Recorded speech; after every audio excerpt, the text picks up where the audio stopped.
What minority say, you know, I have chanced on a letter. That letter is dated around 2024, March. You see? So I'll be surprised, say. Some of these things, yeah, they're for it, I hear sir. But I want to listen to them clearly. And the Ellis my already a more minority press conference, you know. We'll try and go to parliament and then talk, speak with them. After that, I want us to take the holistic approach, being realist, without any bias or favor this morning. Because I dare no faha. No balance. It's quite interesting. Also download them sending Martin. It's quite interesting. It's quite interesting.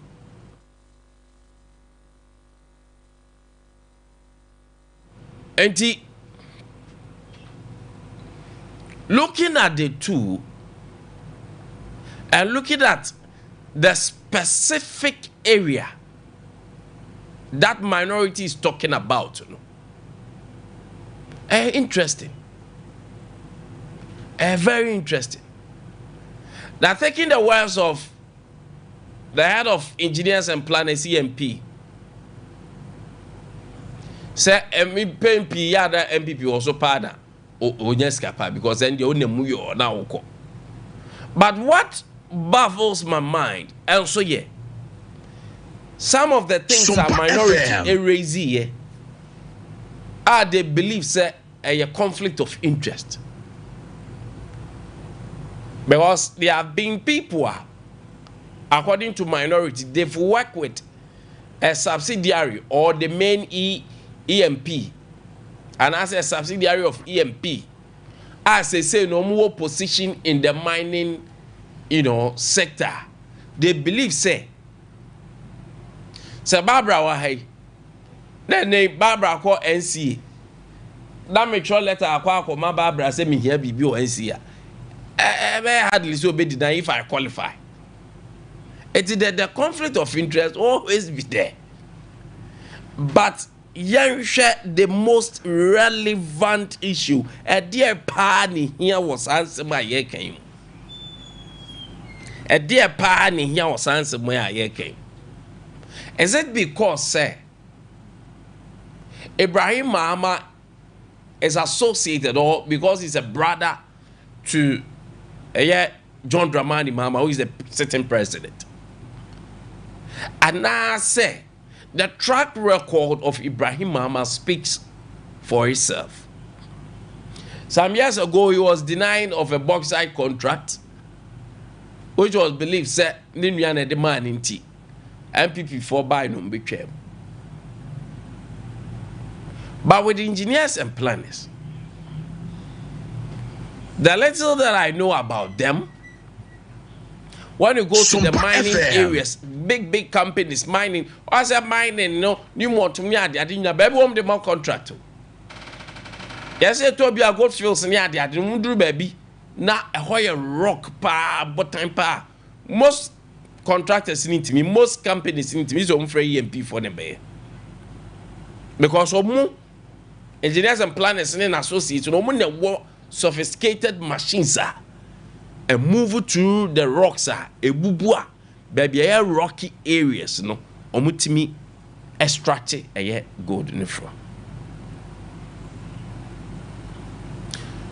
So is it because sending you president and I say he qualifies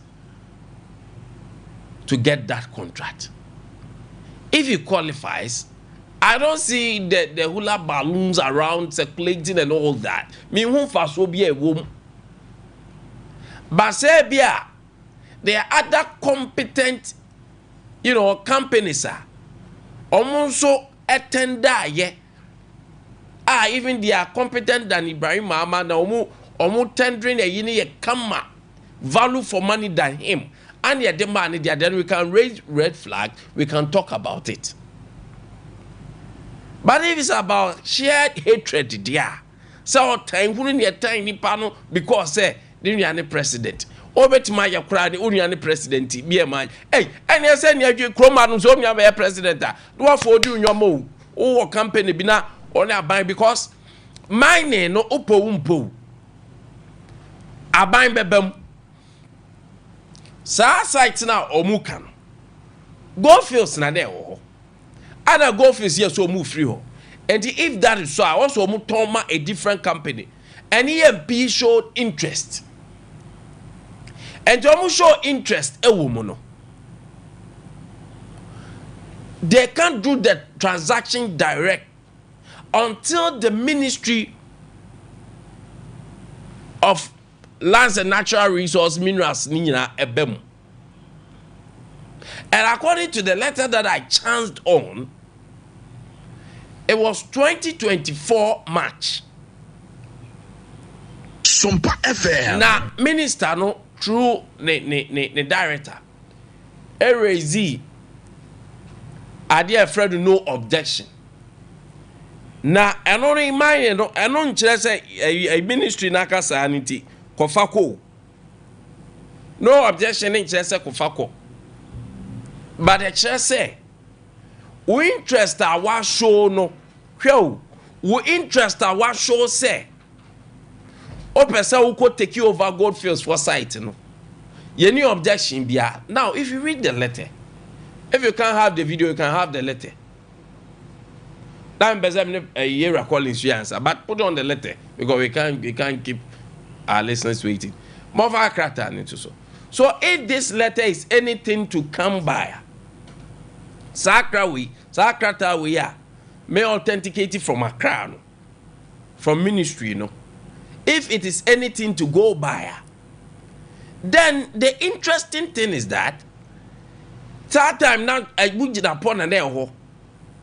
And no kind katana or see omunim say EMP engineers and planners John Dramani Mahama Ninya Ibrahim Mahama Emubeti Maye Jumano. If this letter is anything to go by, Omubeti mi aye Jumano omunim track records they can competently deliver and they have no objection to. Ayomu interest o masho. Nemom diaka the deal between the Goldfields Ghana Limited, and then engineers and planners. And it's omuya. Na Goldfields tiasie say ne beju we ne be no mu tiasie wia. And no according to the Ministry Act Act 7083 2006 no. And more for the crowd, you have to come back to the ministry. That ministry now say okay. The Amokwa kind says okay until government give approval and still on command mako transaction mako bibia but emfa. Until government give approval after negotiation between Kwame Nkwantabisa Meto Mema and say okay Matthias yeto. I know practice and must add the back to ministry. That ministry ne catch us say yadia 2 months sana. When your whole coin saw the bear. And this thing that we are talking about was in 2024 March. And that time what was the minority doing? They were even majority. So that's what I'm asking say. Sompa FM. The press conference are minority in the year. So the press conference is about conflict of interest issues. So ma raise I don't have problem. Holistically, we will deal with that. But say kobase, any conflict of interest no. Now yes, particular site where na omo can dia. Then minority should check their books and come back. If this letter is anything to go by. Unless a minority for because it's a letter we and you no crying any issue yet. Because the spokesperson for Ibrahim Mahama, who is also a brother, Anna Ade Akye. Until Zombeka said, Abujina Papa said, Deb, you don't know anything about this letter, we should rubbish it. No. Then, I don't know what minority is, So we can deal with the conflict of interest. That is fine. But with this in a dear, what am I saying? And you have stated in your letter that the company is competent enough to do the work. So you raise no red flag. You have no option to their interest to purchase or to take over from Goldfields. At any time, in this annual mind.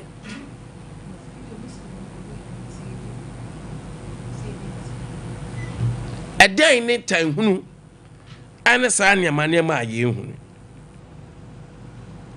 what are we seeing? I don't have a problem, sir. Oh, Anthony Drew, baby, no.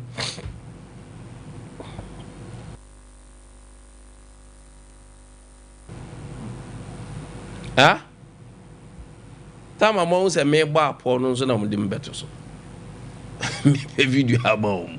You see, good. And there, but still, na emfa. Kevin. Auntie, you see? You see? Some of these things. Emra na do so. Me kai pa say. Ade Akye FM. Some of these transactions are not here. And also why should it be Gabi Fem? It's conflict of interest. So when it comes to topics on conflict of interest, both sides more guilty. But particular one there. There's an exception to that because he started bidding from 2024. At that time, majority are there MPP. And then the minister in charge, the MPP, when denying. And then the process continues. The old other changes yielding way for the new. There have been new government in T. Because a new government in T. Process I said me and Famano. I don't understand. Is it because process no assassin? I don't understand. Honestly, I don't understand. Mentiasi, I don't think for Mentiasi. I don't understand. Eti, yan tackle sadie we. Ekwan paso, yes, I Ghana hano. Ebedru baby no. So unu yakra air radio semeti unu air radio na announcement BS fie kra o de ba untimi fama because unu ya aneye a morning show host and as unu ya na some pa come na o na you can't say same penipa. We have to tackle Saturday way once and for all. Because a ding hini wo omamu too much. At time, Obi or competent law firm, and they believe that his firm etima qualifies on bedi case. That is fine. But the man no but because I an adunienti, ya the man enye. Sompa. So at the end of the day, the adjuman money padeni man ya. Na dem ready do. That is it. And this Obi or firm no ashas 2024. Them wa maka mo let him say any part no qualifier. At the end of the day, baby. If it's a subject of a conflict of interest, you're dealing with the family, then we can deal with the family. But not we. Not this one.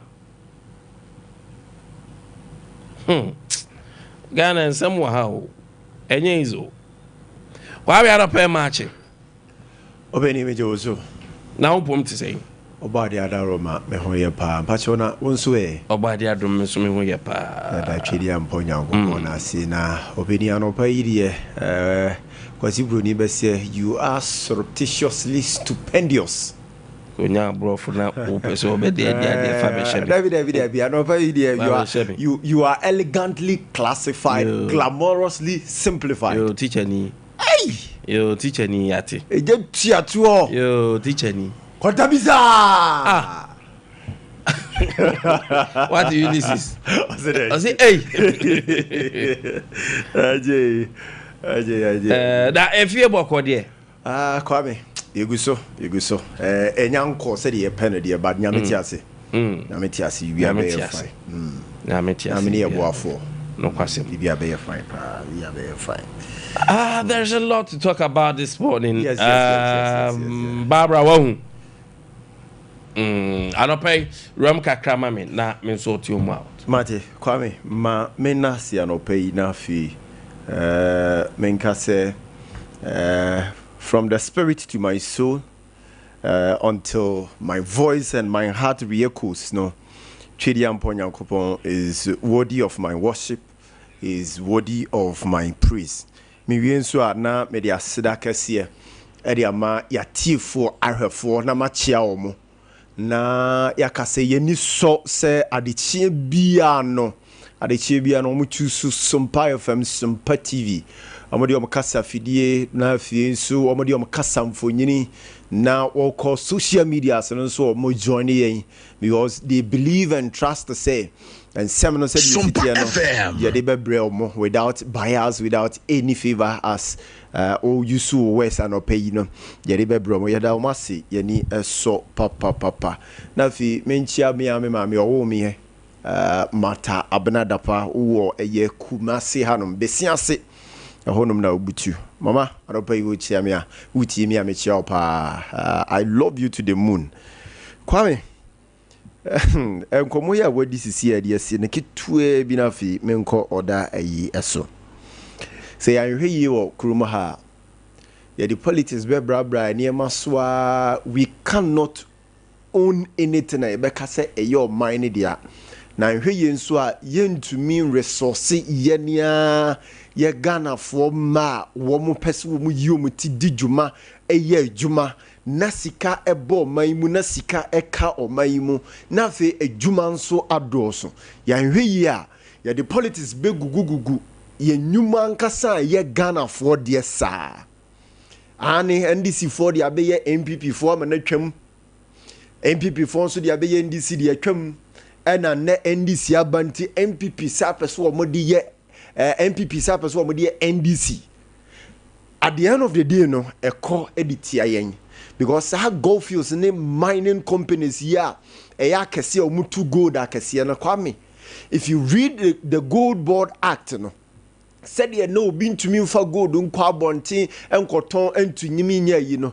saa wo mo no emra na nchichiri wo mu o ti wo mo ye gold ni wi o matumi dia pie firi o man mu ha kwa akoton sika ne nka ha wo mo nya mu sika o mo pa na offshore accounts no mu dia kwa kogum na a develop other countries need na obonan so but here is the case no say boy ye nia ye timamfo yi no omajuma hodo ni companies e gina obonan so a sika na ba ha obekiriti adwuma foforo on rely on say adwuma no because sikafu a minimum omo no oye adwuma we a eyeye no obi adwuma foforo obie no or the employment na eba employment eba no timemufo eho na ehinha omo timemufo eho ehinha omo nso na asumdwie ne parparo yo na ekoso because employment eni ho a pinido media sisi ejewo de me de kwan bone so ejewo de na ebekoso wo mamu ha esase nso se ekoso a akro no sam ne eniema ensem fata na ebekoso it is time we have to advise ourselves ni ehwe se nipa no obetumi aye adwuma na ye ma nye just like an oforiata or ye na ado ni ofa se ye hu so obetumi aye finance minister ye de ma no santibedi atuo ni wo mo keka ho e be hu so obetumi aye tama NDC for peja ye gina omo atini ye ka say if they are qualified to serve our bemua they should be allowed to serve and if some people are qualified to take over other companies to do other things that them for so be minor, let's allow them, let's give them the support, but then we have to put some checks and balances on them. Near said your more yeno a year to the benefit of minor na enyo mo personal interest anopai eno na me pese me kadefa we ho because Ghana are vulnerable too much. We are so vulnerable in the sense say ye ni bribia ye betumi a rely or ye ni company bia ye beka say gina ne nan so a eye Ghana dia ekobase ye kwama no ni baby ekodi nkomo bia we can rely and then this company will carry us on their shoulders near their kwakọ ye bilateral agreement bia e pass ye die. We don't have such. Let's begin to psych our mind, advise ourselves, and begin to think positively. I think says here and say boy. And yes, I near kasa ye politics are ebe high. Now to a year housing a year and Komoya President Ediba. Na and ne or day a year and some baby to just say 2 years. Yen to me obika so you 2 years na so for report to omono. President, a kwan bisodo. Kay enkomo pa, kay enkomo dead then adi ababi tujano. If he say wo dwiniti memu for ho. If he say wo beka say na fiewura afo eye den edi abro, edi enya. Na fiewura afo nso efa sa eye advance yi so e di jisika hodo di free memu for ho a enya reasonable. Wo mu huti memu for mmobo. Ka president ye beka say ke twasumu pa ye nkomo de nkomo pa. Then so let's ask ourselves.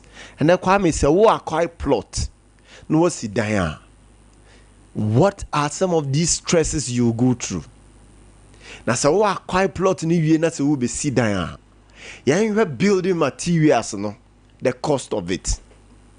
What is a buying doing about it? Sending a certain signal and conversation to a few rough say. Aban is doing A, B, C, D about a Niamana Moody CC diner. This is the far Aban is going.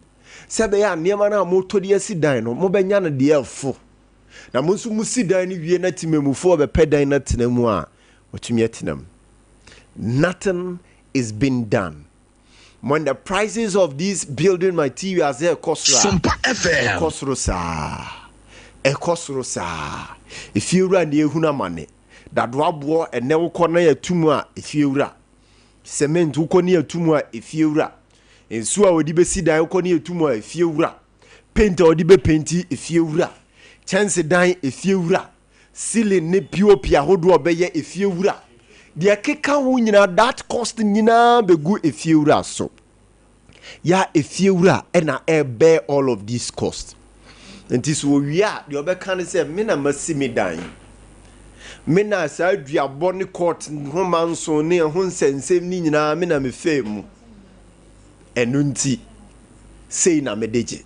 Medeji saying, Swa, will be to mean carry. You see, when it happens this way, now so work as a walk can't send the tear few for Kwame. Na Dennis Obeka. Na a move to sell Beka. Because you've not gotten there. Because say uko drew na sa woka se wu sia anampo se uko drew na aka se wu tua na mo a ena obi hu se di mu ya menye sure se eye fiura for pese nka babunu e ba be pe ba bi atena anampo Ghana ni e ba ne yonko Ghana ni e be pe ni fi atena eye ne pese ko be yiri buomu na wasa aka se meji wo mfie sei menye sure me sure pass if you have one so unity memo for ho nanso ye wo mu ne say answer no be si dan no de obefrom no FM emu ohwem emu oya ofa no ho a emfa spiritually de obefrom physically de obefrom financially de obefrom nti osifie ni wi a no de ne pe etu anamo bia sebio sebe impedifo manimu a ensem fata. Understandable, but it's also again a please say if you rafo monso montias yes say dynamo sino nya da ko pe na ade beti so mfa so enya da ko pe na ade benya osike nyina at least uhia obi ba uhia Ghana ni bi uhia obi so be free baby no aba be han wo dan no so obi a me han wo dan na if you ra menya so so obeye fiura menya so so obeye landlord so obeye landlord ko aye wonkwa na ati ufie mu na nipa no so ametena mu nso a wunya sika tie toda ye ma humoburo bi emma ye mu kakra ye nhunu ye yonko mu mmobo ye nya timami emma ye yonko Ghana fo a oboba betena ye fie efise fiura senko noa woni fie a ko ma metena wo ho senko noa woni fie a ko ntan sika mre wo se me paacho me pese me betena wo nchen kakra because obi apeni privacy obi apese nko obetu na namon bi obeye ne nioma bi no ko obi enhumu no aye ne de opie free no fie a ko dem sei but obetena wo nchen a eniema bi opese nko ye the way the person wants to live the life no he or she cannot live it that way restrictions ba ko mienu bi aba betoso eno nti yenya homobro yenya tema yenya tinka bi emfama efiurafo ye kan say wo mo mba be high dan fiurafo mo yenya sa tema no yehu omomobo the president e kan de kwan bi so menene nya adwene de but nka wo de yente so wo de afe baako mo yenya mfie mienu na ase ya na chinchina atwan no me kai sika wa biri ni moje ni anya no 1 year penny betumi ahai ontumi nkono one ne maame ne papa ene nkoda be ye 3-4 ensa nkoda dan ba akumu nti wodru ba bi no hu ne se maya brante Sompa FM madru ba bi no hu ne se masi abrabo kwan so timi nso mente me ho kakra na mentumi nya niema bi fiurafo monte san komonase monfa mo ho nhye saafo yi shoes mo nhwe se senkeye wo ena ebia abrabo no teneye ena na wuni fie untumi nsi dan ena wokopɛ dan ena usike ekuta wani afe na betumi ahai emfie mi ayi bosumi nsia na betumi ahai ena oyonko chinchina twan okase oji 2 years a wa bisa ho se na nka obeje ne sen obefa ne sen pacho se mo hu anse mo werɛ mpa ti we de a chopa pa ne de mamo no pay mum ye hum mopo now coming to the president to the government mo shase some ye housing project we have the likes of Saglemi we have Pon we have Asokori Mampon ukopie mu kofori no so bi wo ho like how far with it akodru sen akosi sen se mo ya ban na mo dwuni timemufo ho a houses dodo sen na mo si provided matimemufo se momo de na de eswate enu nti wo momra metinam na nkakra onfa mpene ba bi entena mo de aye NDC ni MPP mo de aye cutback mo de aye politics mo de aye sikadie mo de aye sikawia and I the project no de beto ho e kama e tosumu like wuhuna wutumi sampa nyansa ne adwene wom nanso anamo a mo betu dia fa sa project yi hu no kan tan how far with Saglemi how far with Pon how far with Asokori housing project ne nasefo na enne akekantinse mu ya esisi ho enne ya sibia wie esisi ho obi antim ena nwura ena afano we are causing financial loss to the state. That is how far we are doing the country bad. The citizens in the country, we are killing them slowly. That is the extent I yedi omwa kopiem. The extent I yedi omwa kopiem no. And so you don't turn around the other way and be pretending as if say unity memo for home. You don't do that. We are cowards, we are hypocrites. You don't do that. You are not doing anything now express unity memo for home. Now person we have affordable places. Over so we have affordable houses to live in. Over so our life no emu is kakra de momo. But oba bontin be kasa nkomo yi be kasa nsemi as if say mo dwene ye ho ama mo fireful and I yetime mu fo nso no we nso komaye. It is because yeni amana basa. It is because we don't demand accountability. It is because say NPPO, say NDCO, na de no fa no ho na ye bone a. We don't want to question them. We don't want to ask the provocative questions. We don't want to inquire to see the end of a seminar abana say the city. Near the politics ye and a MPP ye say and a NDC ye say and a we crown so many so ye say and a ye dang and a kosi saying your ya no ye misa your ho say e bonia na e bonia sochie be no sefata yemfa ntwe no yemfa sochie no entwe no say enya boni nso a na ya magana fati asese nya boni. Let's not continue to kill ourselves and destroy the future of Ghana by way of this dirty politics we are doing. Let's not be blinded by this politics we are doing today. The NDC, the NPP. And the Swami interchange the aye. And the Ashanti region said the ACIA. Greater Kumasi. Ube Remwa, the name Greater no doesn't match the you can't say Kumasi Nimu. It doesn't. But we call it greater. How is it greater? In which way is it greater? Yenchira nyama bakum yenu ebetu yaka say greater. Is it because of landscape na so na nkro na tretra boom na da ho bagaya ntin ye friend greater na? What at all is making it greater? Let's be asking these simple questions and stop the politics we are doing. Let's be reasoning these days and then be asking hard questions these days. I know never boying. And yes, I kasi etina we mua. Hey, you be dear one bro papa, you kasi etina we mua. Ya nimra ya honsono. Na o my not tia pansam. Na me nu mienu yantumi anya bibi papa bia, yantumi anya bibi papa bia anto ho. After all, this life we are living is a temporary assignment. Today we are here, tomorrow we are gone. But at least, let's leave a mark. Let's leave a name. Let's leave a legacy. At least let's create a certain power. Or a bino ba on my betwaso. Just like other leaders, ayeno. We cannot be living this life as if we only have today. No.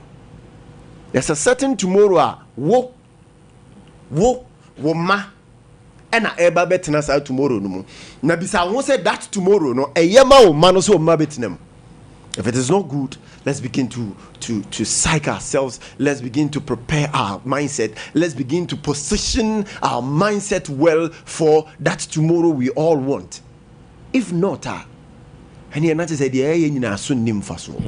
Kwame Senka o America Caribbean and come Iran case no. Oh. Kitwe Minia. About 8-12. Mamin toad yam rame bane bi o ma. Na well room. Because Kwame Iran for case no. Measure mamin komra. Our public announcement I me one more pa kese ba kundi mutie niye. Aya Railway Authority. Ghana Railway Development Authority. Ade abasa ben kancho say moi mo lease ewo GRDA one property bia Ghana Railway Development Authority one property bia so ana Ghana Railway Company Limited lease ewo ho from Mfiete Pepe bese ebepem 2023 but akopem 2023 besro bomodia 7th of April na efabra efrise wan fa ma de ya ba be ye no ekawa enya buapaye tini ya sheda abo kokoi se Ghana Railway Authority say obia yesa ya dan say ya sa say yem property bia lease wo ho no bomodia na fa documents ne bra documentation be in your possession fabra saa so na receipt bi a kyerɛ sɛ watua wo sika no ɛno nso fabra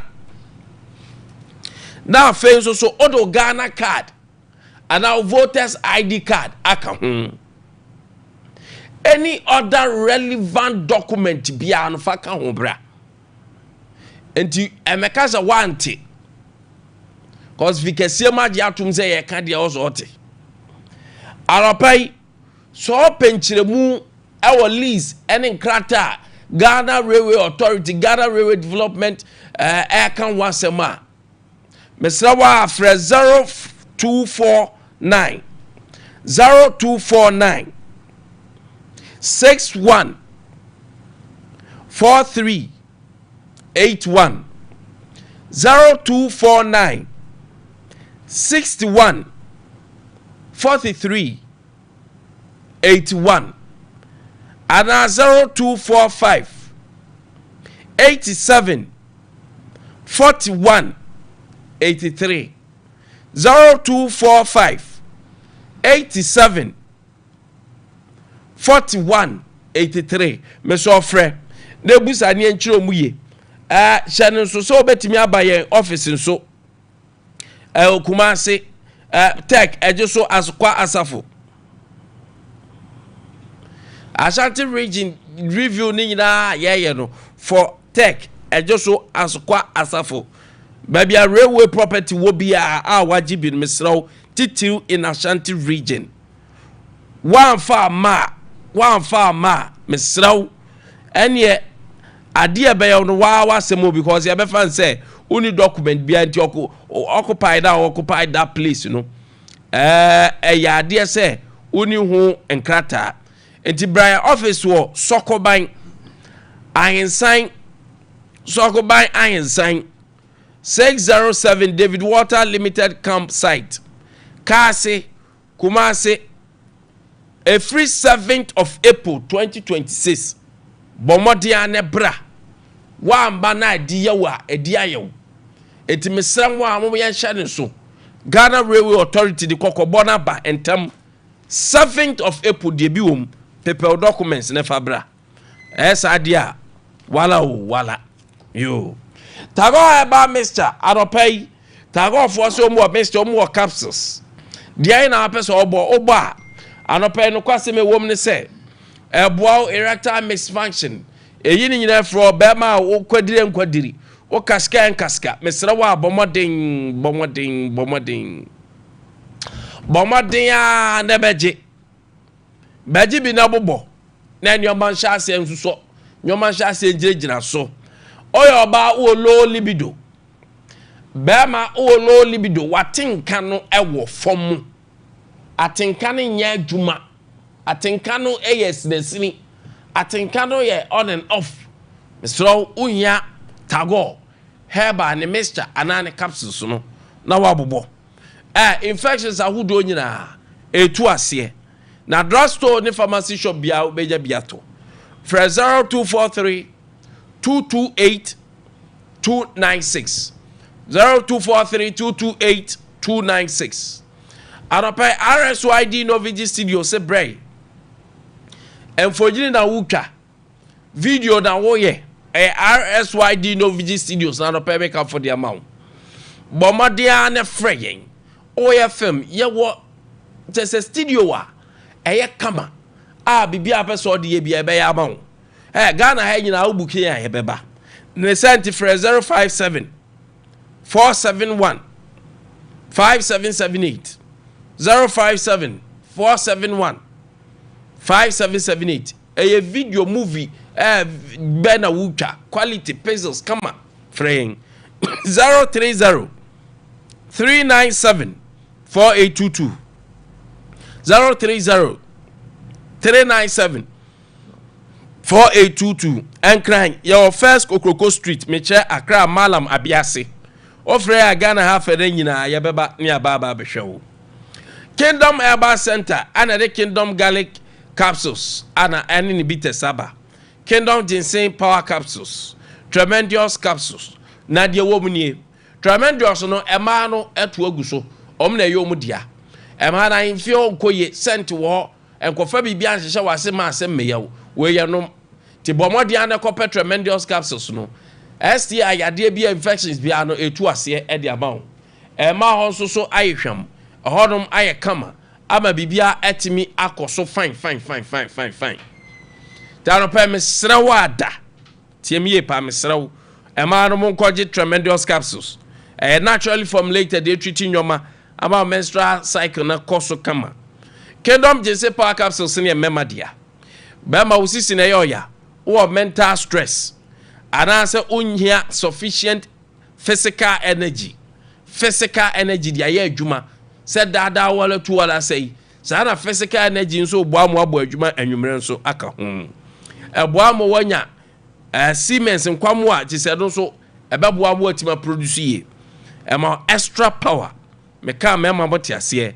Afa Kingdom Garlic Capsules any bitters no otima bo capsules obetima bo bitters yo pe bia abobo and we boost immune system no e release stress anxiety arthritis numbness hypertension stroke and akumaya heart disease and cholesterol and no na adwuma no e kele no one time aropa yen tu kwan yen ye tu kwan dia na e express group o kwa akosua dia wa abrochi adwuma na akwa aye obeso okotena abrochi obeso okoto anasa wo de holidays na apeso okọ say ye nwumako say ankorankore express group na mekanfo ama no pay express group nkwa ana international exams ye tuition ye say registration the amount o register ya say your tuition no qualify and it says sat GRE GMAT TOEFL international exams na ye bi ho anopay ope ya cha kwa Kumasi ya Asafo Labor Roundabout enkran ya Wakaneshi First Light enkran Wakaneshi First Light sa na East Legon oba Trinity Theological Seminar obehu yen takradi fo nyina nko hot Ernesto fast food sunyan from Nche Silver House building near the High Court sa na Tamale Teaching Hospital yani on a bench so sa na babia ni ya ben the court oba obenya bi mesro freyen na no pay say ya ticket papa na wo pay ticketing ya ma ticketa say ya local flight and na foreign wanya visa na person twa plane na bo off no yanka so fix bi at the mount for 0249 0000 dia biensa 448 0249 000448 and also bet my friend 055555 new 006 7 055555 0067 offer ya bejo so and I tell you say 050 8111 yemiensa 343 050 8111 343 that pay express for and show Mr. Wo this year a Politank sumo super tank Politank ni sumo super tank say I don't know bia use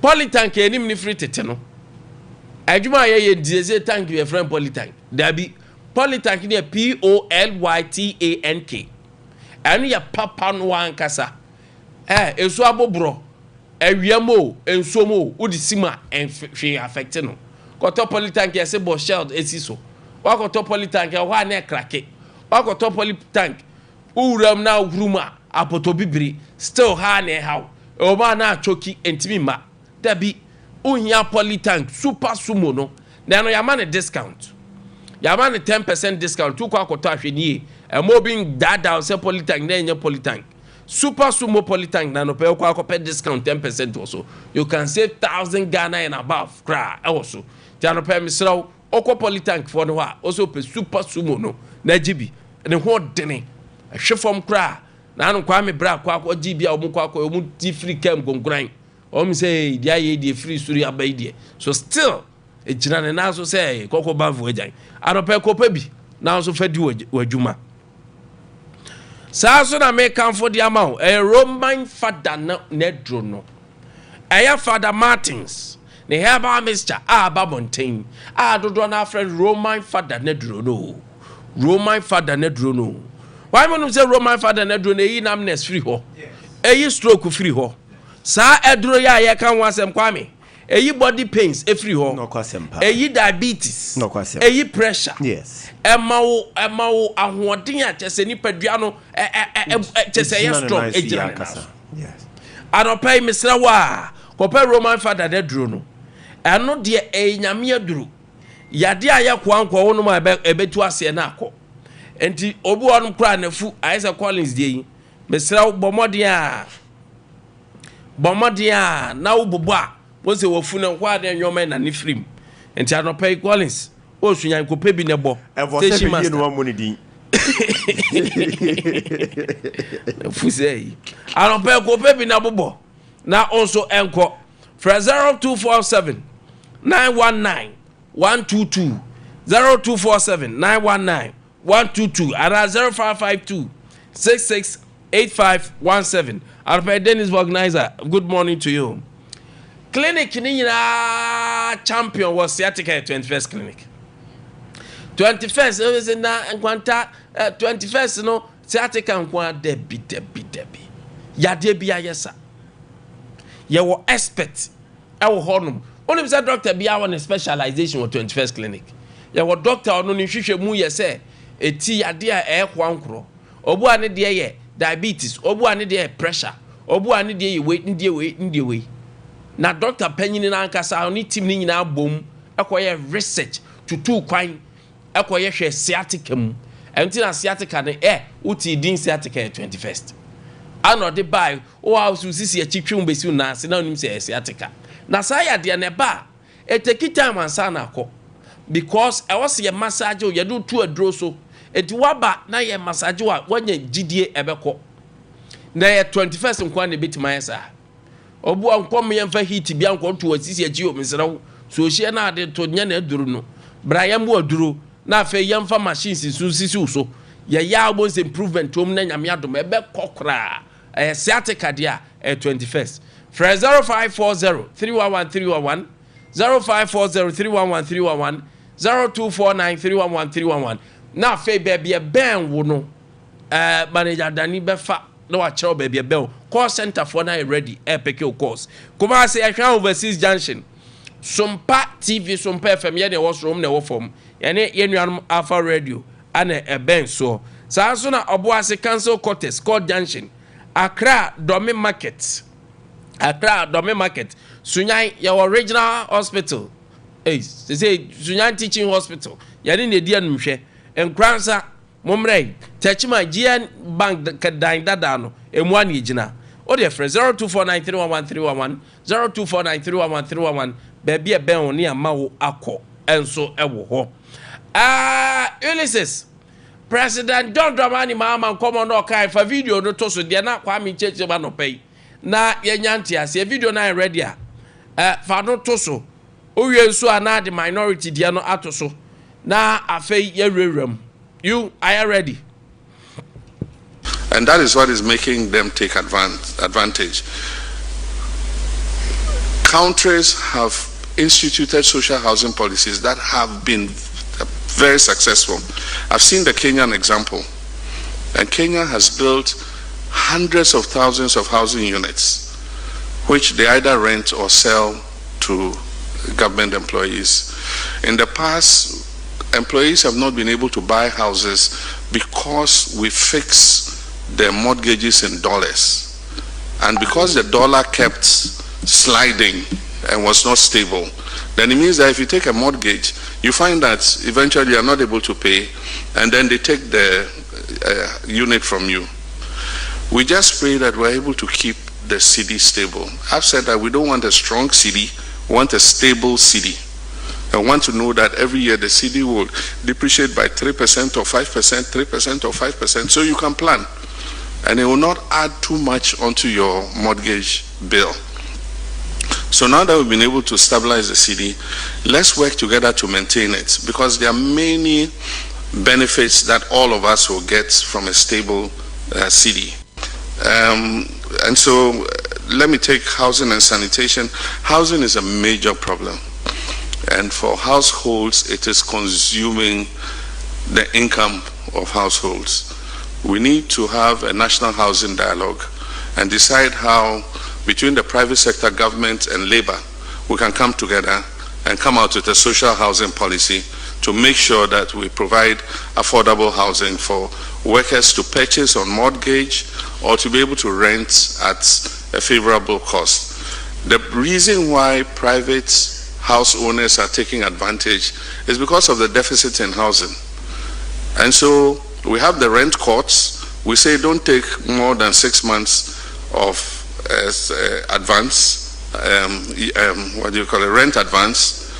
But the one who is renting and the house owner are both not prepared to go to the rent court because they are doing it quietly. It says pay 2 years rent advance.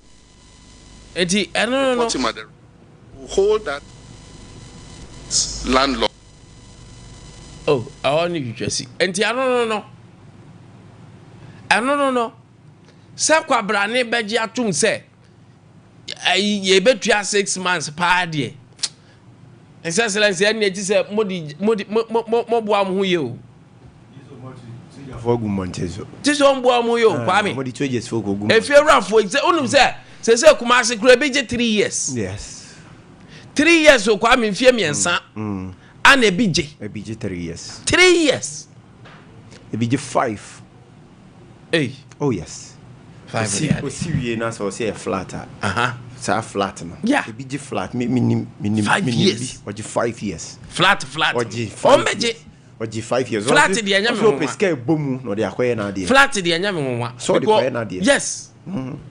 O de koye na de nti 5 years. Now so you 5 years there flat de Kwame so go to asas bra. Obi pesa bi. Companies in ya no mo head of institutions. Omo mo jema omo yi. Yes. And there no kore pa. Ne target na nyawo. Ti wo ba na okuta 1 year no 2 years. Da bi nyawo ankasa, nyawo as in no. As in say wo na. Flat na. And you di bim ne target nya. Akwa bi odi bim. Odi bim. But then nyawo ankasa na me refer. Ba no kwakwachi me refer to me the target nya me. Me Yeah. Samiti way. Ono on the target. Me nyesa. It is afọ no meba. Me nyesa. O ba hu mu so go say no ka che say. Kwame odi bim. Onya target. Me nyesa adwuma no. Onya target. Da bi. Onya target. She. Onya target. Da o kra o na sembe tabi kwaje flat 5 years. 5 years. I mean that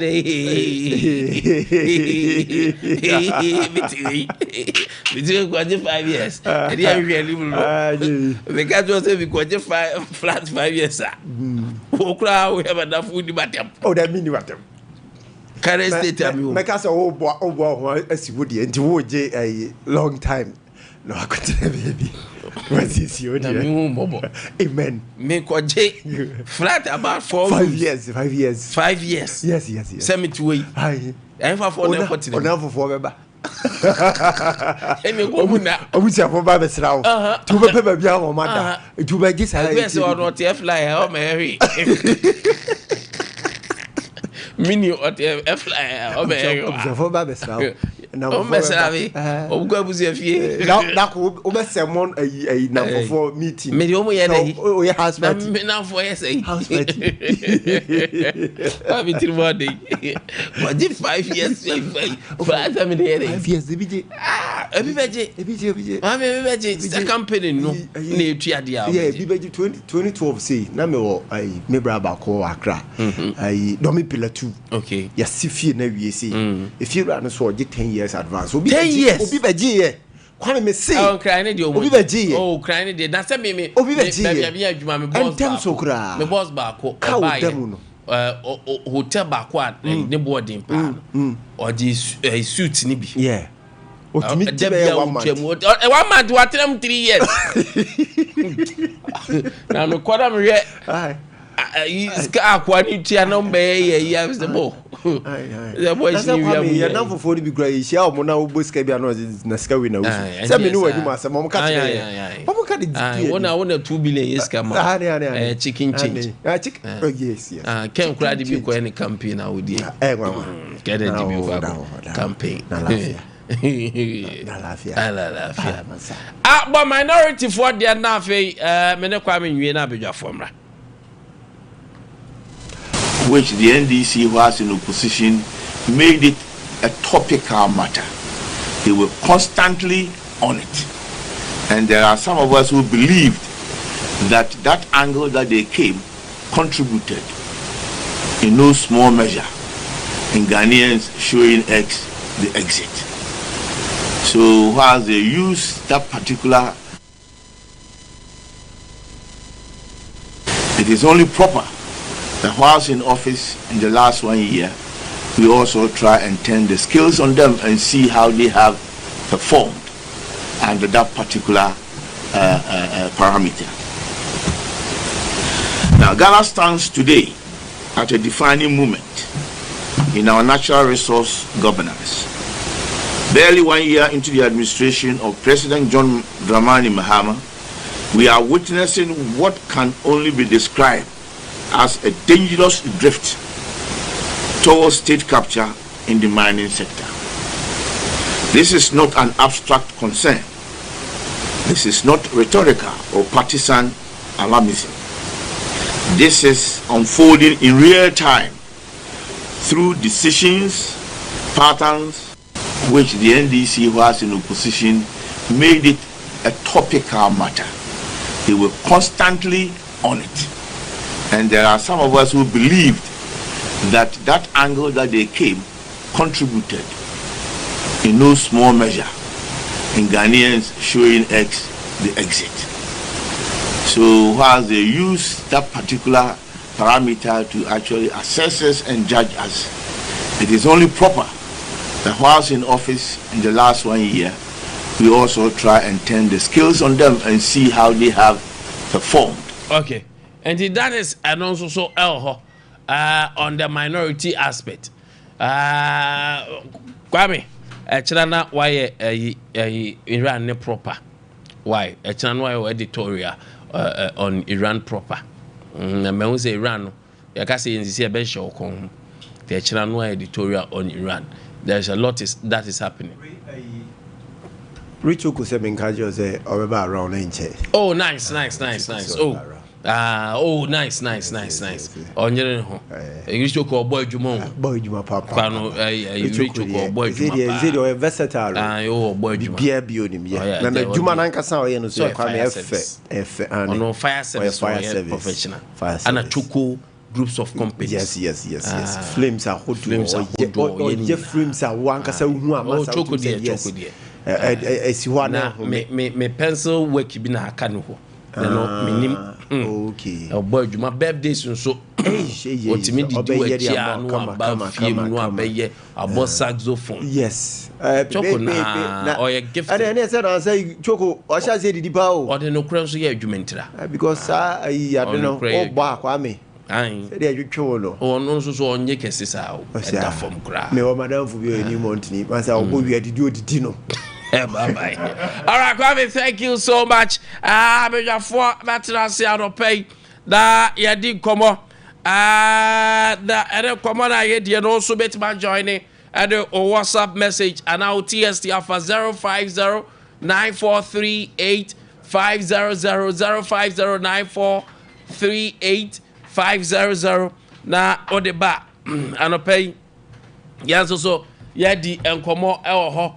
Now there's a lot of messages Monday ba no pay mami ko Facebook ko na men kenkan emamo teacher constitution we amwase is JDM and DC serious about Ghana's progress resetting to our mishaps.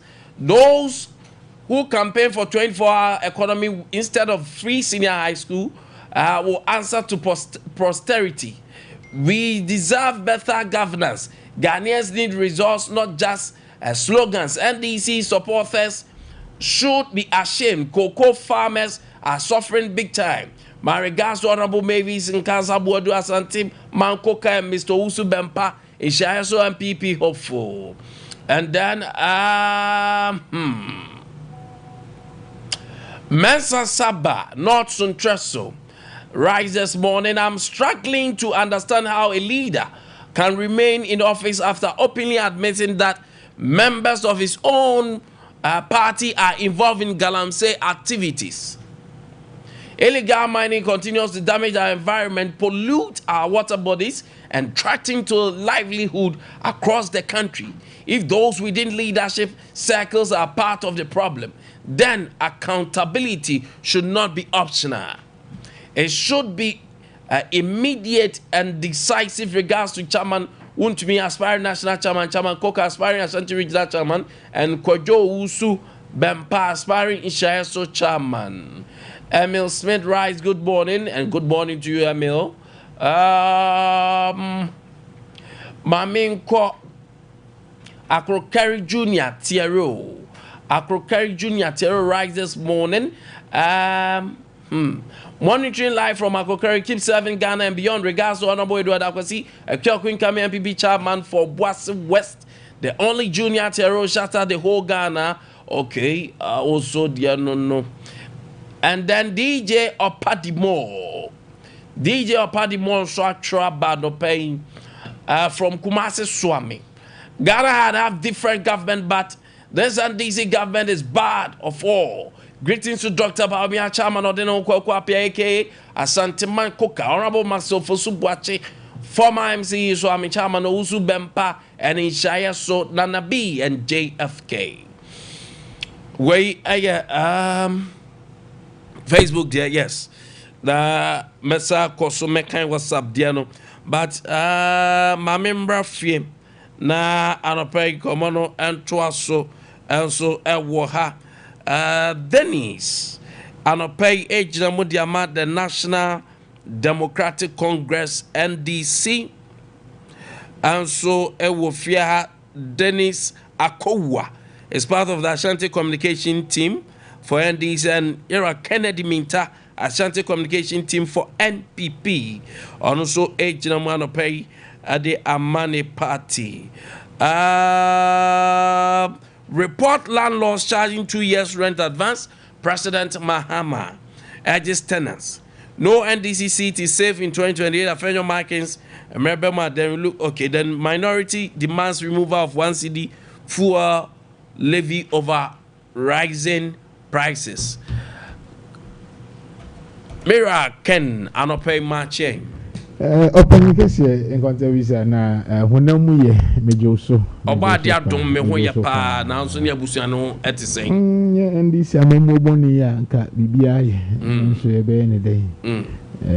Yeguso yesun Ghana mai na yasu MPP mai na.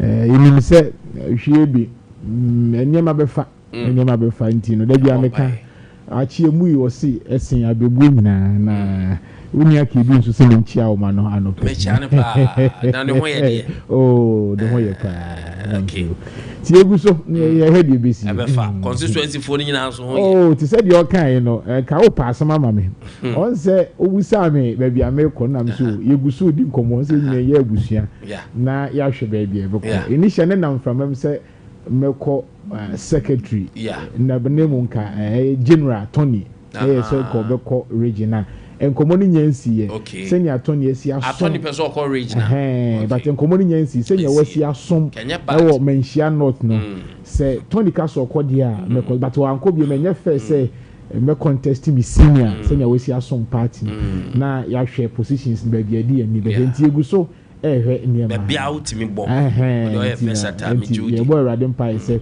enkomodi ni bisi na afi atnas ne hu ba bia ye be fan orade ni sa no pe ma chen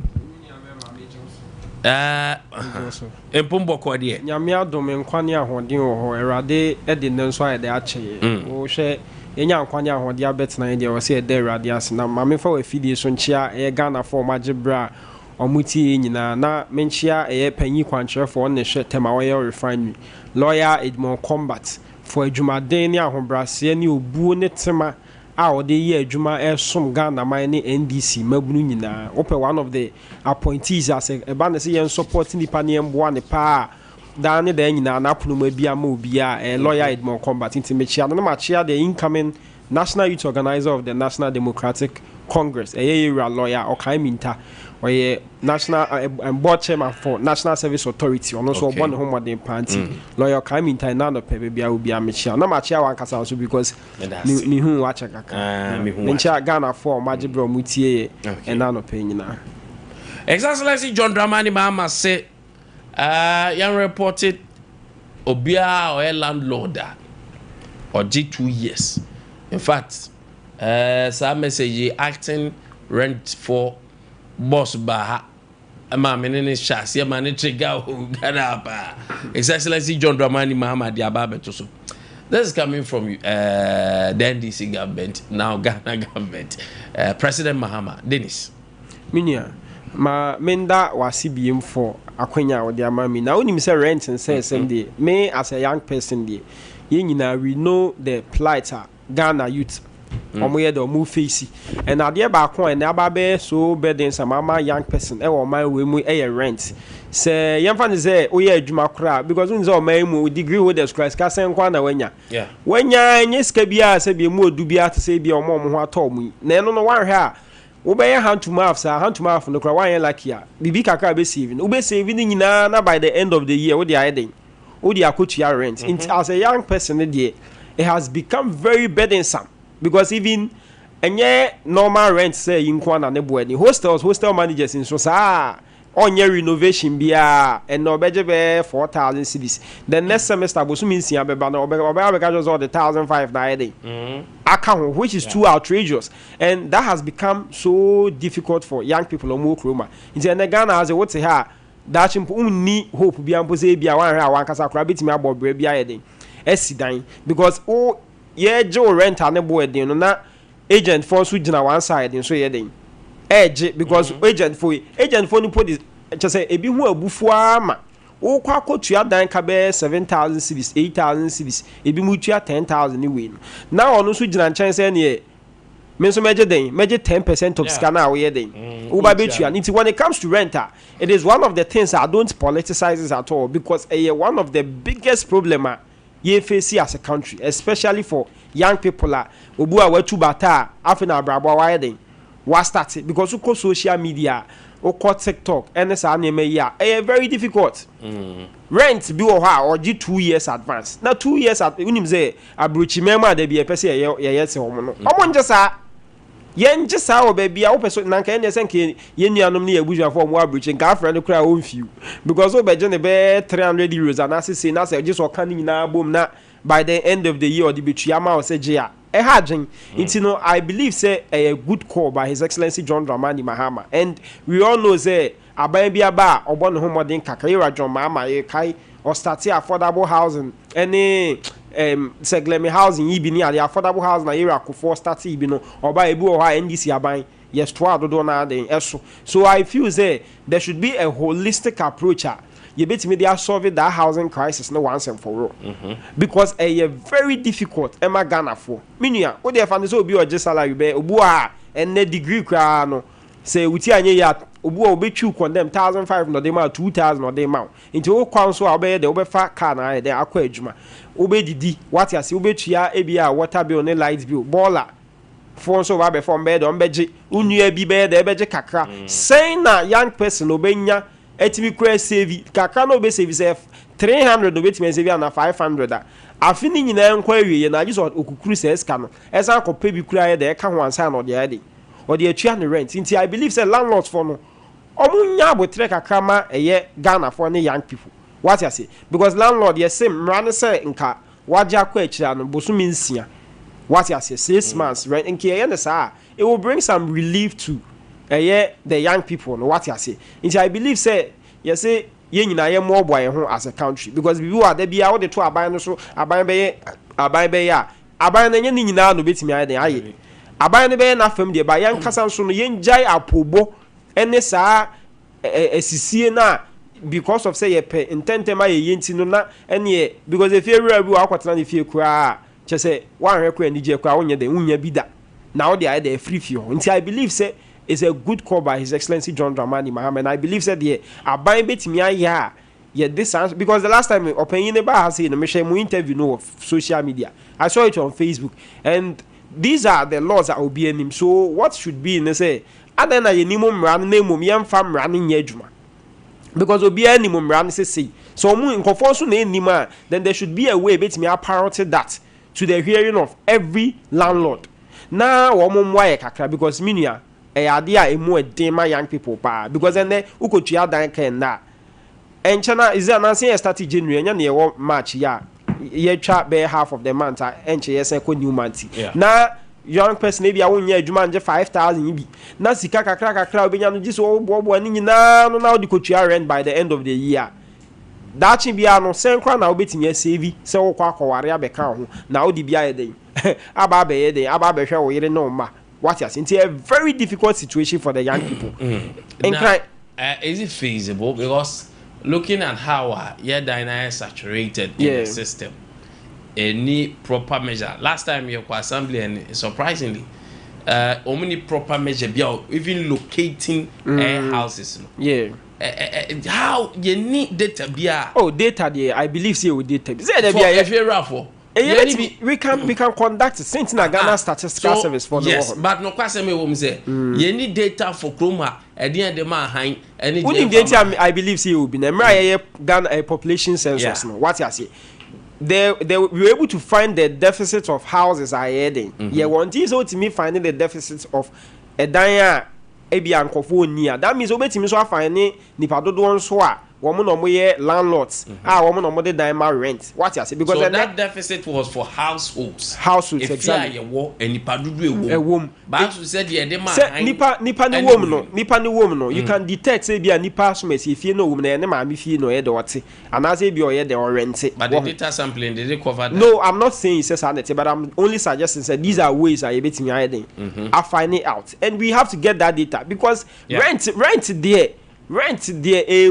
kugana mebunu pa and it has been like that since time immemorial. Aban bia ba obeka obebo mra no so abeze ye ntimi fa nya adwuma na still na landlord wo obeka say wona see me fie maami wona see me fie maami na waba be kire me say menji 2 years rent na no me hu dan bi wo TikTok a dan normal house bi o se woje 8,000 Ghana cedis chale na 8,000 Ghana cedis o ye babunu na bia we fresh graduate na wonya adwuma bia na bia wo ye ukoba kakaka otonton bibia na se wo de on pese obet na odon sa show dem refamti no ne wo ye no boso me kra na bia 2,000 na unya wo be faka wo be didi wo be tua bibi foforo bi share expenditure young people like your country ye face now it becomes like say we save ya sometimes some of the boys some of them they call us also because of say nya fidi kese su betrent no they always talk to us say nya akunya na yen kasa about it is one of the things I mean in as much as I'm here NDC no I really want the rent issue to be solved minia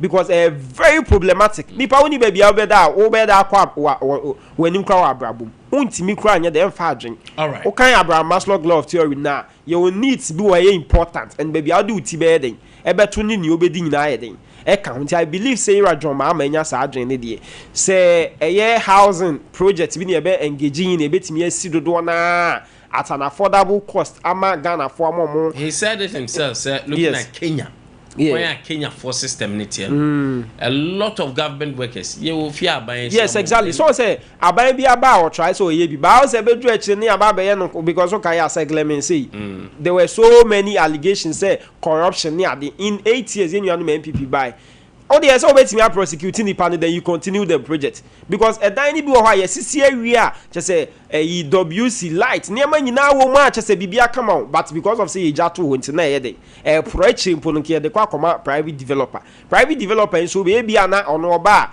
na oba be ma price na e too outrageous what you say it I believe say bia ban bi ba na ye adwuma bia na it relate to housing any niam e boa yen boa ne ento aso me am hope said this time round we should look at Seglemi any other housing project you betimi aye for the long term ebe boa now it will bring some relief to the Ghanaian people what you say very very important in terms of the mechanism may I say Ken listening to the rent control forum in fact about you see the Fourth Republic say ya point you be as MD krani enyabi I feel no krani dey acting yen rent a one sem government in government out maybe I can was His Excellency I make key comment on 2 years advance payment or rent Nkwantabisa meda say wabanga kuma say so yemfa ya no nto rent issue yi mu na senya esi ekoso no yempe bi mebo minia akuwi abaso but I have enjoyed his submission but on latter stage na ode amanyosem ewura mu no na me wo a bit challenge because say the amanyosem ewura ma we will not see the way out and sometimes we do maybe yin film but what hold there me so be fa ho kakra but no bona ba so with the presentation and open ye share some nasia yen ko the days back apart from Nkrumah or Maye it become a constituency state housing yen share the government bia one share that a concentrate so may ye we at the amatimum phone the obey crana obo segleme 5,000 house unit anka era Collins down damo ehwe maye konso ewie ya enka I hope said niema eko se ni sikono na yenhwe the act na a govern housing you say report if you bia woje 2 years advance okay na enka in the right direction pa but previous government no act 1963 act 220 that's PNBC law 138 government rent na was in the question ki chia 6 months na so me no nyina nim say sao policy we enye fixable we krom ha minim one man bia ono wotena ma no ne pen enjo no bosumi bia na oje ne rent udi 40 a udu ha on fancho obetu memu nipa no do say ne sa ewo wallen pa na say the zeal say omo beto aso te say the money bibintimi money di nje na ye cast your mind back to housing problem yeah yesterday no kura wie no I think say a champion to a champion yes a child that was the snake flat a champion was snake flat for purely government workers thank you very much enti always snake flat a champion snake flat ne Nkrumah housing na state housing here Nenka Yera John Dramani Bahaba 2016 or Shema these deficits 5,000 circular house project no cost enka it has solved problem kakra yenhwe ba abem no asokore mampo housing as I say it's completed be breathing the question I'm asking is Tembiana abai no benya the nice idea say my main channel called this the less privilege yeah bosum adwuma budwa but I never of it no be kono na sa kodi esikafuo ya antem me no nyina say asokore man for housing snake for na take charge na no kra na how much are we able to if I tell you the prices now ebeyo 2-bedroom flats it's around almost 300,000 Ghana cedi and we cash do chair almost 70% then near the kakra to now crowd salary na yes say who dey ko chia side no so the housing projects now I will plead with successive governments say yenhwe yenyakwan atukwan kakra ko kara the late omo ayia yokuni Gaddafi you see okwa you could see say housing and then Dubai you see the same thing outside our jurisdiction Emma your man Penukraka that of Kenya so the question is zero power no power no what say you do the same thing and okay be say you need data of yenya a fear they rent and the fear yen fan rent me no nyina nim say okọ municipals now also omoje property rate enti negligence on their part omo na wosen kabu aban no me ehu say property rate e kwaji no house A house B house where the nuclear system on fan high woni na busuafo na yere ne ma na team house B United Nations house obi agin classic example baby in Ashanti New Town almost all the houses on those say busuafo but people are renting and no come take people oko other places like hilltop one utum say hono people it belongs to them if the various municipal assemblies are helping the government at these deficits no then we move on to the next stage of how do we solve these housing problems yenye amano same film oba okay teacher dabre yeah. Government been the problem see how many years down the lane and that life services na me person here political that life services no yen tumu na oba be ka kire nipa say se ni fiori a age ni 2 years advance a onko report no omra no oniema no na egu efiefifi hu na egu abonten it will not hold provisions ben one make it and in any case yeah by we introduce something say rent loan you go to ebia who say uniska ogwako high dying now those rent loan no cater for and then you see what happened. It was a 9-day wonder. It is successive government. If we don't take care to address we the youth now here bano. Sebita frache. And you be under your signboard or Accra na Kumasi. Make a signboard and you be under seven ne papa. Etinya dabre. Ewo Kumasi man na. Send your santiform with 3 months you do back. Besi kuntu hanya. Ne chira na ekwa se BBC abetima ko back to ubase no. Yes sir. Tembia no. Yen koso yen pagya no. Be ha. Yen koso pe because kakaka benya no. Eno bi and was a BCA emergency fund no one and web no also did chichia. I was expecting the government so because plead this is my concern. And you are John Dramani Mahama a brow visit on it housing minister Kenneth Echo around so completely and guess obesity fear was a young 1 year advance. Yes, no, yes. And there provisions no ayamano. No, listen, Ochia property rate. Property rate no much anything. Every month be just the same. Most of the houses don't pay because we are not enforcing it. Again, lease no so you lease kwa ya na ya for asem chika me pese me call kese. Property rate otua every month be an otua property rate ma ban. And you have to plead with them. Okay. Me old boy. Oh yeah, some funny feel man how bad. That's a young for mine. Good, but me why be a mini? Oh yes, sir, you are not own will be ababon so no. Bunkum jare nfa nfa jare bunkum. Na be a mini akoria enso hia dan. Sing room sir continue. Because enye ma binti na so on farmer. Nti na be sen ka ban ni momunsre. Sa statement okay. Omo fiera for bu ofu bruta. Obi correct me ka say fie me nu so am me dan si ho. Me farmer han. Me wa na bia. Do you think so almost business was abebo?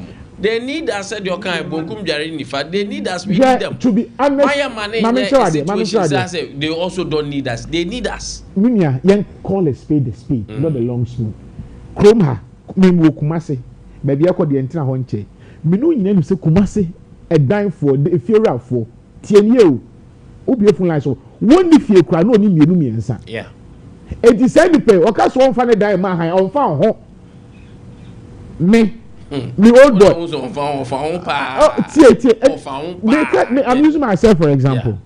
Yeah. I'm using myself for the old boy. The dime lady be in entertaining. She will be at it in a baby. So also now funny enough.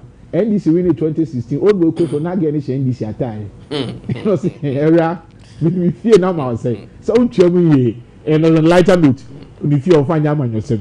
But me bua MPP lose 18 or yes and no men ska say onye nko hand dan no man dan so obo patch o see dan so and you be about me no maka say 90% of house owners say wo krom han senior I just say bia on kan okure obetima twene dem na say on fa ho o say dan so obeka cho say dan ni na duane me revert it back to say yan kan okure nche fiera for say yesre omo and no man ni maye den enti you are feba renter now be send say we fear aju fear me no report here obekwa ko report to ba betu fear na ken na say ke because driver so say mpo mu chew because driver focus on mu park o mu cry dey dangerous uni I mean person obeka say o compare apple and mangoes the reason why o see obeka check driver for say almost so what dey mpo mu chew ordinary sika e na ekoto ni fuel e dey agu ni kem aye adwuma ti me ba be fear when the assisi ho me no na ka no to ezi wo o say asembe na ka ka le move up to fu o betima da kem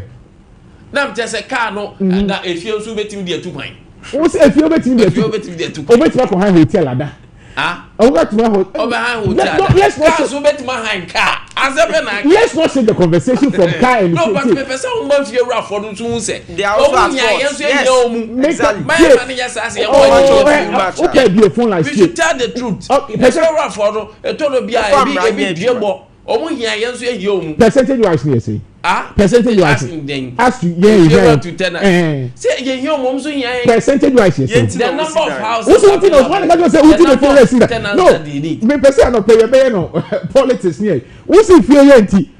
And only see me die. One catch a Korea. And the same combesi one. That be any be why you see for business. Specifically for. Where I'm saying now. Where I'm saying now. Or fear bear 10 crying for business. My mom won't say. I make catch or say. Beggar say security wise in Obia send apartment mo. Who be an Opia ko. One say feel the feel for acquire 6. If you be also to aso 444. And you think so tuning in more affect. Me patrol me man can steal. Me say.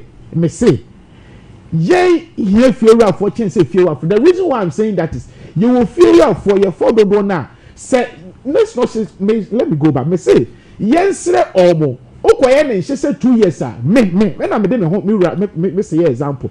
On farm now. That is the act. And that is 6 months. One can say 2 years. Yes. And then the catch on 6 months. What the tenant also? What maybe what me interest? Our tenant. That is our interest. Our landlord. And one thing I say. Yes. Me I'm in a dilemma because me will fear. Yes. Me will fear.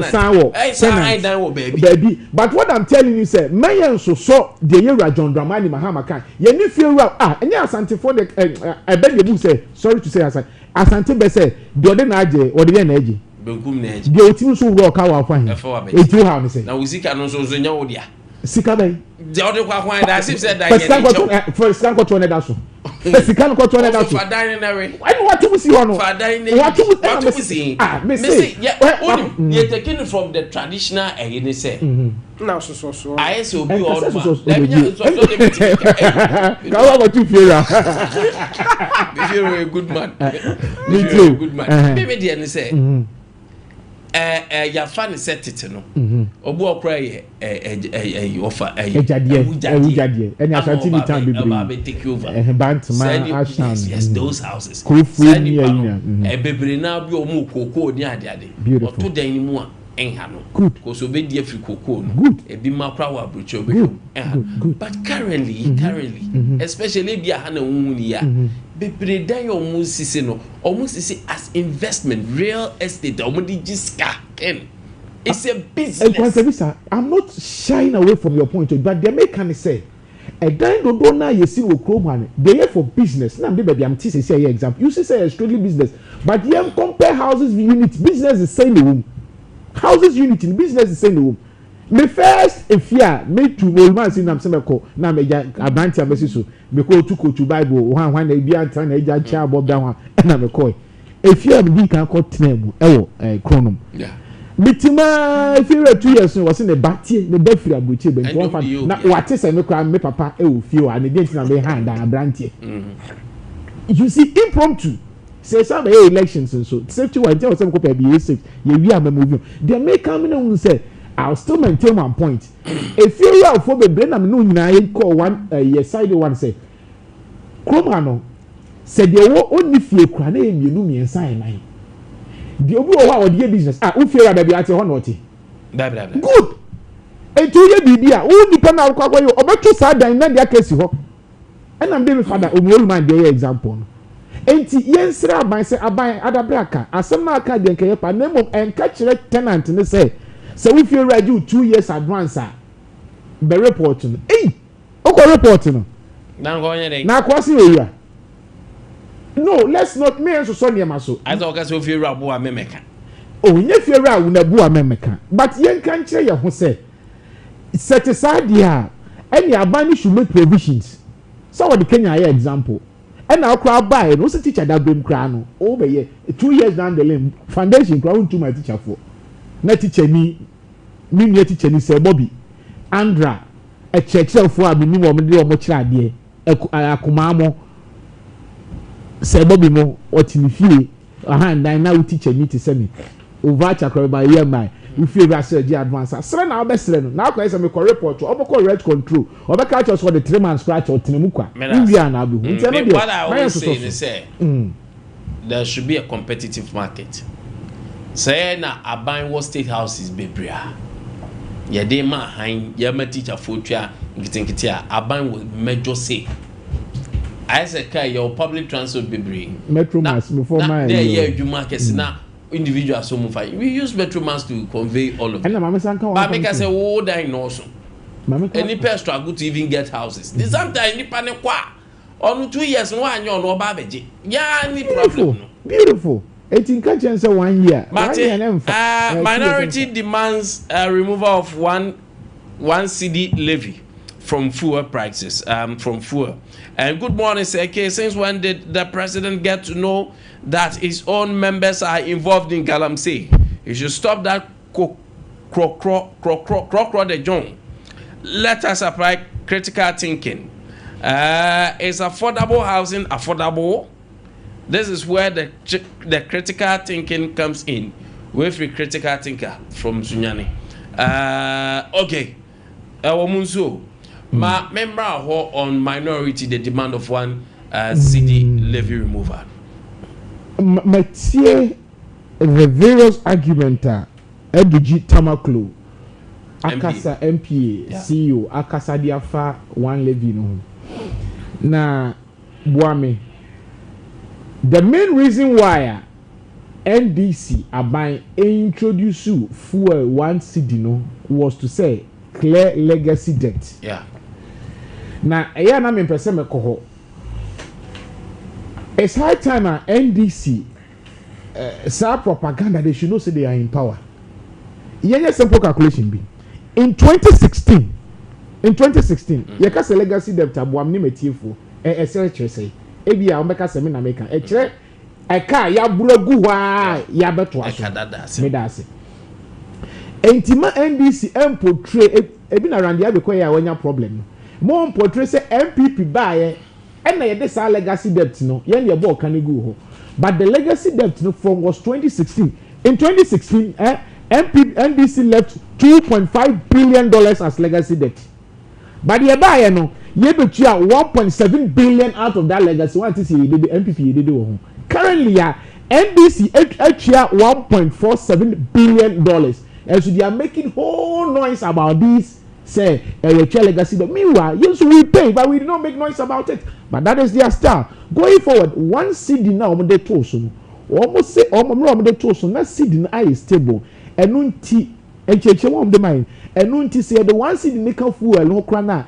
Enyan sunsanso ewo de okoto fuel no kre ye hu say yeti fuel so ewo German so no na $67 per barrel no ye hu Ghana fu a if you to petrol kra na bi de ho from say go from say ato is force why ade now fuel is now world market is hovering around $101 and $100 enunti miti adidi no so almost twen kopem say a bedroom bear $120 per barrel and san on bet me one CD na every so yatias but at Folsen ko ya me hu say the purpose of introducing one Ghana CD on each fuel no ama ye hu say yetime tua ka say no kre na world bond market na e was nya grant from World Bank kre betima koto fuel because of a kind down it no ye blacklist here again yenya atufo sami ati say wetima clear this debt as say Ghana neka stability ni ye adwuma or say what a light no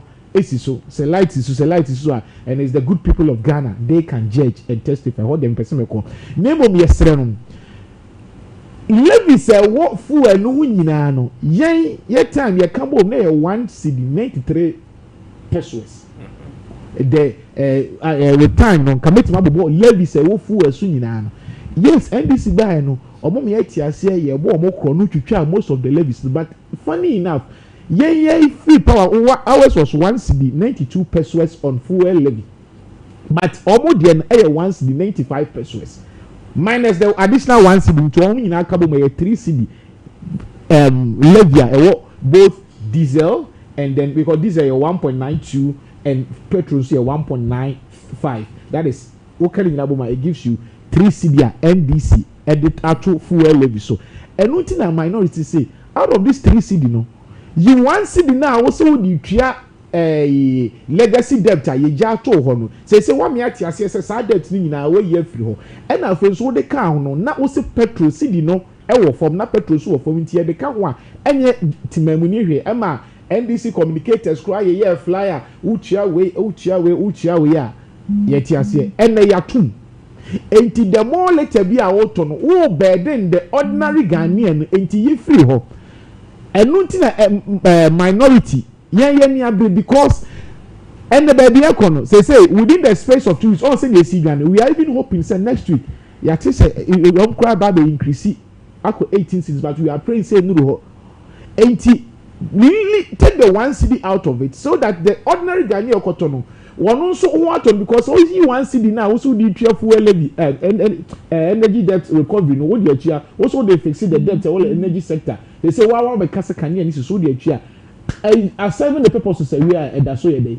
take it away yes some can no 1 cedi no ka say what the bete kaso what be gina simpie so aka say can what metua wo so the bete eka bia na no ntimi nko ye man no nko bobosia e ma ye nya bi fantofo wo se sa aka no we ye afiro enti we ye afiri ho a o maintain no e bia ye den enu nti na minority ye nya bre say 1 cedi na e da fuel so no ye free so na timami na we ha because it has served its purpose and it has served its usefulness. It means what the frontier and what's a etna maniko.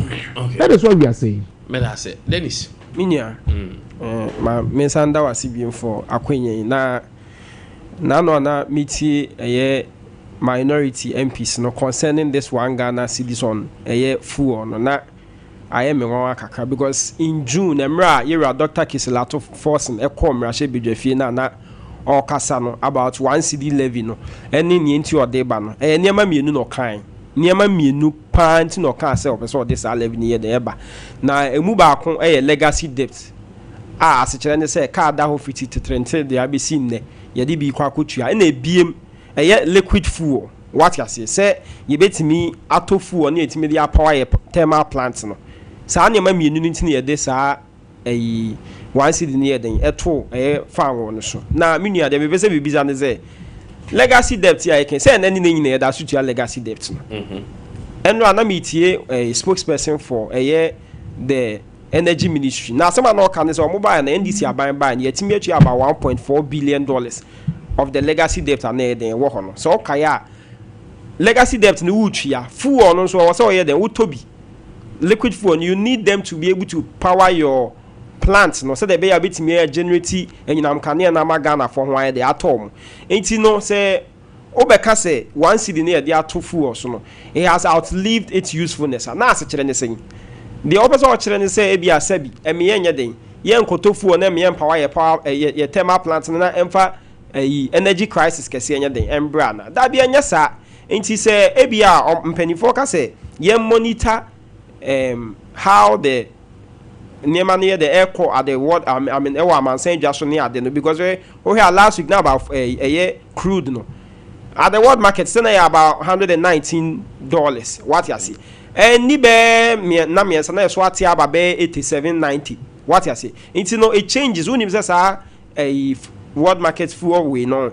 the volatility is very there it's there so pa it me ba soro na ba from na ba so ntina you are joma ma champagne for so omunye den omun monitor no what you say it's I believe say yenya abotre the purpose of the 1 cedi levy no it is still needed because legacy debt as man na menu e can say omu betua 1 point something billion obi an complain no yeah that is fine ye carry joma ama me first time in government no sika otwa to ho anase to de ba senka ye ntua ne be mfie numpe na nka mfie numachi na miensa nkotua sa legacy debt ibi mo sorry ti asa eto no in opposition senka nya den enye to papa na mo bampo am betwa mo entwem mo ba na mo de ekokosi awawa esla no na mo de kokoje bosia nti mfie num e wo se nkietua na afi de mo de akọ 15 years what you say I no be si ne da so ye de etua se eskan so mo je ya mo ka se mo de ni nyina kwaje bosia na mo de atua e ka no wansu mo ansan kotua sto na e ka no bro na mo ye de mo burugu ho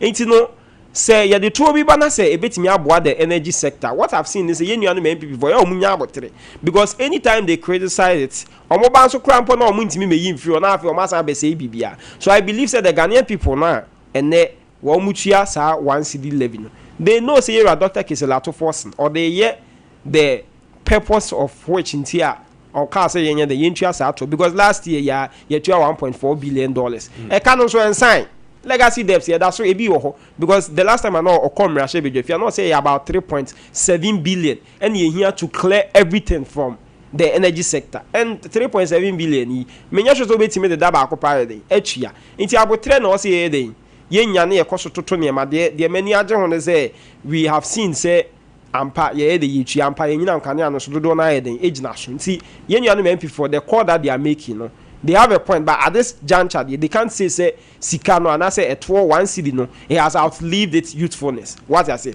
and no kasa about say omo kra no omo de sika keto bi na 12 fu or so na ye de bibira to so ne ade. So if that is the case, the bottom line is that the Ghana for ne penny say okọ pump or so okọ akoto fuel a no should be way lower, and the Ghana for nyina di adanse epefe say because of CTM manage your currency see the ni amanema akoyi ntino, it has also brought some relief to a importation of fuel no ebo no be the ebe from what you say, although the world market price and so no there was some time and now above from what you say, but what manage your currency ni so anya dey emwa nti ye mo Dr. Kiselato force na abaso say still na yet me manage a currency ni in times of crisis na aban no so ateki esig na ye say ye ma ye ho time ni ye monitor the volatilities no what you see nti hu a the way forward no, if it is supposed to be scrapped that maybe aban the ehon so I mean if it's legacy debtor, yeah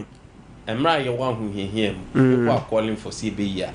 At the end, that is what I'm saying. Say legacy debts, no. The purpose of which I this out one by 2 reasons. One is to buy a fuel, liquid fuel for the thermal plants. And okay, last year, now you're a Dr. Kiselato force and say you hear about $1.2 billion for that particular year. Now they better to say man. It's no if say.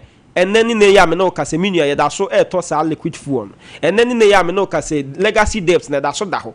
Near that suchi and as a still now ye chia 1 cedi in and the fuel prices no will form a chain the near ton under union MPP now. I don't think say the Ghanaian people would have a problem with them paying, knowing very well say sikano ye the here into no omoka say he has outlived its youthfulness. And I mean say because okay say BB has outlived its youthfulness. That means I won ya cry BM because I can maybe I won't hear BM what you in navy and now liquid fuel no maybe I won't hear BM to power a thermal plant maybe what's say BB to solar and I say when yes kachuchiri DB free before fra and no is going to support it. But and yes Anna this situation here it's no well we believe that right now no omo pese omo kan sem bebre and omo fa ha no de akosi ya china omo say we no de just everyday stories until they just want to be able to convince the Ghanaian people say this, but I believe say Ghana for no know say e can be that so ye dey da ho e kana ye de to buy say nki ye ntua for 5 years na mo de kosi a mo de to ni kosi a wa mo jis kan man fa anya the purpose na da so tua sa aka no that's what ye the ye tua nti munya abotre ni ye ntua aka no na thermal plant no so yentimi tofu o na ebetimi ay dey power so dey be ya omo ye businessmen omo ye omo bojua omo ho be dey ebetom because kent is and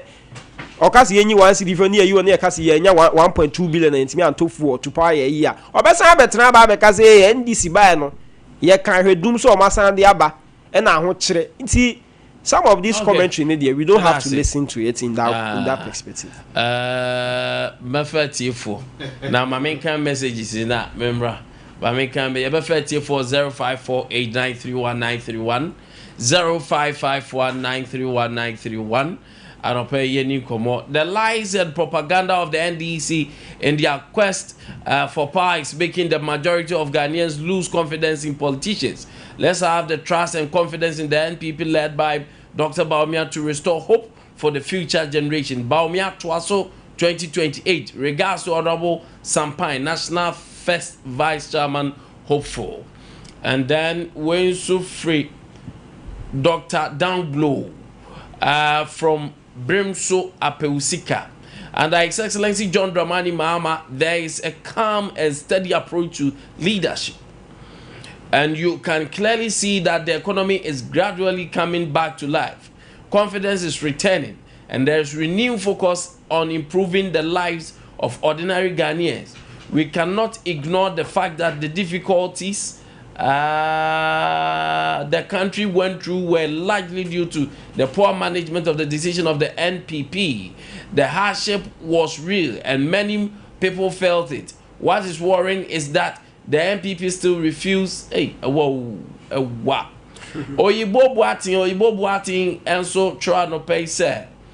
From Achumande Behi, Mr. President, please, if you have admitted that some of your party people are complicit of the Galamsey, then Ghanaians want to know the outcome of the Iyoko report that indicted some of your party executive of Galamsey activities. Greetings to Dr. Bobia, Shali Cheitiwa, MP, Achumanwa, Bieja South, and Kojo Bamba, National First Vice Chair, Man Hopeful, Oyibo Watting, and First Vice Chair, Akuyen, so bad deal.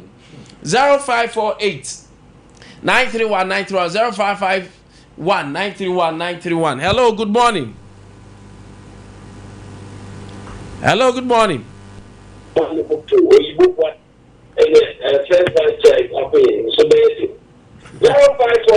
Pepacho Dumu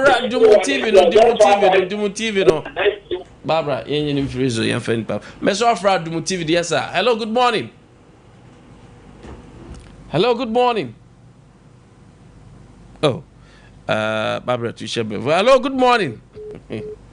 Okay, yeah, here. Hello, good morning. Hello, good morning. Actually, good morning. Critical thinker, you ain't no paying. Any pastor, me just on here. Yamia do me hoye pa. That's it. My main chair when we are big for now. Many MPP me member na pastor. Me so fishing and here taking a banner rent na sap Christmas the cafe and here. But say I say my can say I buy no any see bianto and am bisa say affordable house na here can affordable na and na me na kind of go baby o let's scafo na dia bo so price I dey beto so no ordinary person Ghanaian no civil servant no ontimi nye dey entia se sika no enso ya to ni din affordable house eti ya besere yen se greme edan ya de ma first college that say Mini asem wokan onu ankasa onta no kwese kolendada eduma na yede ma no turi ye ya na wentimi anya niti na de kujina ko something else mo fi se ampasika bi ayira adenti na mo ntoa case no so ana mama kolendada fitika na ma mo ba be yi na afrika to se onye de onkokotena ana mo nam se mu chesi akonfo ye be sere entita ba se ne ni abra yesika na akokamu e wo hono mo no. Thank you very much. Hello, good morning. Good morning. Yes, I'll pay you in baby free. Good, you into your table banana. Another person bisa mini NDC communicate and say, "Oh yeah, you mother." Hey, David, that as a baby. Nana mentio na adwuma ho ye de say I say the time be just a question say the course of Ghana na say on T say ana wo hu say the big course of Ghana the good board no so na ye see what says intelligence kranka de work and wonka yes no I want you no wo ba radio so na TV so no want me in cafe a o manimba to say e bufu mo. That's Nana. Hello, good morning. Hello, good morning. Oh, open a case, Christ, and assume you can go. Miss Apo Abum, me and you no pay. Damn, you said to job, but it's a money, Mamma. A lawyer, I'm agency, apart from the Nana one and the same case no more. I am a pretty white people. You mean I say, pretty case. Internet swapper, the papo, in the swapper, the swapper say, Korea Masubu, and that's Korea empty. And that's Korea Mampini. We are Mampini, we are MP, we are Peshem Ram, who some man we are, they do not benefit of mammy, it's not the swapper. The Swapper say, oh, this is it, I mean, number 4. Now we hear and see what we have to abandon to call you. You're in a done for you in the airport. And I bound we are back. Just about the 13 months. The name of the girl, you must have my own share. First of all, price. Yeah, now a woman on it. That I'm about 24 years. Now a year at first, 90 Ghana. You have to put me and some about one farmer. And I thought you know some of the war iron horse. You dear Baba for. I didn't tell anybody that I don't want hire diaboting. And a two, a robot on 50 million. That's four. And a robot of 500. I report that the down mode of first a year daddy. Something you have yet. I didn't see one brother. See them just near me and die Sibia. Maybe you know one of me. You went this the whole year, you know one of me. Indian Gatana and so cool, you one, and then one man you. When you say a souvenir, by the Gideon in some bar. I didn't say. And I say, thank you. Thank you. Yeah, birthdays, you know. Medasi Chairman. All right. Yeah, birthday. So the first birthday goes to Ernest Amankwa Bamfo. Ernest, oh my ya kunadu, and your uncle Obed of Sompa TV. Say neya wawoda. Intelligent TV can see so the radio can see so wish you say happy birthday. Ernest Carnations will say Ebusiani Tawachi Omudo. Nyanyamedo Obeko Beer Kron. Happy birthday, young champ. Enjoy your day. A special birthday to Jaron Fredria Ajiman of Ebuakwa. Jaron Fredria Ajiman. Today is your happy birthday. Today is your birthday. So happy birthday to you, gentlemen. Jaron. Wayfree Regina Afrifa of Asante Aguna Akrofonso. Regina say, Nyame enshaw. Nyame mama ye penyi tichu. Mame be wiase nyina tonka. Jaron Debia who say, Regina Afrifa edo ebusuani nyina do. So happy birthday to Nana Efia. Beautiful Nana Efia, CEO of Amazing Palace Group from Scots. Nana Ama Adepa and the Amazing Palace Group. Wajuma affording yina se CEO bakope. Omodon. Nyame shaw. Nyame nyoke se ne birthday ni di omedia mapa. Na omunka ncho se wankasa no ye guy. Na CEO bako mumfo ani agro kra no. Nyame nyoke se Nana. So happy birthday chenchirenche pa nkoma Oba Equia of Akomadan Afrancho. Efru Doba Fedra Fedra say my happy birthday. Yes, or see or me. Why me anka be day. Nyame sha do onyo kese. Nyame mo akoma so ade mrem. Nyame ma kwatenti apom di happy birthday Oba Equia.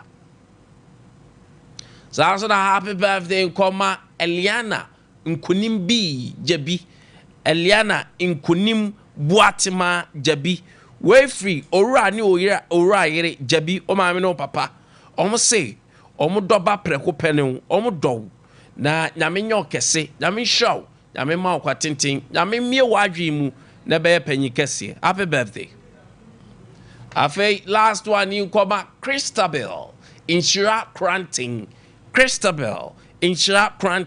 na Oko school or KNUST na empire oyama say Wayfree Helena Efia eja bia ho or say obompire man say bibia ndu ebeto na nyama panko an na emra wa kwam nyame ma kwatenten na nyame ma sika bibre. Happy birthday Christabel Insha Cranting. On that note yamfa sumni nyina ensiana Mbapa ane Orlando afei Nkumsa afei Sadi Prince afei Wak the fasting man team now ready to serve us. Nyame show bibia.